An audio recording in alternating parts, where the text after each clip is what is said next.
Look at that. Whoa. What's up, superstars? Today I'm going to be showing you a tutorial how we got this graphic on this shirt.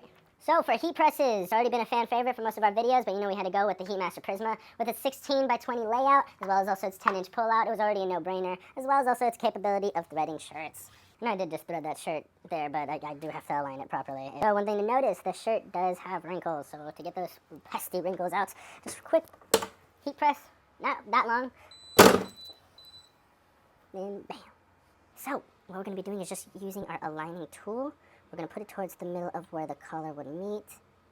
What I'm first going to do is with this graphic, I'm going to go where both ends meet, just so I can find a midway point. Alright, so that looks like the midway point. Awesome. Okay, I'm just going to place it right here. And it's going to be 3 inches from where the design ends, or well, technically starts. And then we're also going to put where that center line we made. Alright, we're going to start to press. Alright, let's press. Oh, okay, don't forget this. It's going to be 300 degrees for 7 seconds. After that, you could peel it straight off, but we do recommend you wait for 15 seconds. After that, you're going to flip it. We're going to press it one more time.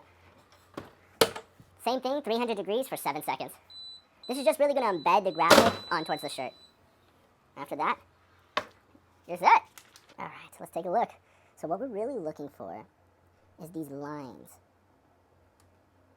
This really shows that the graphic got embedded fully.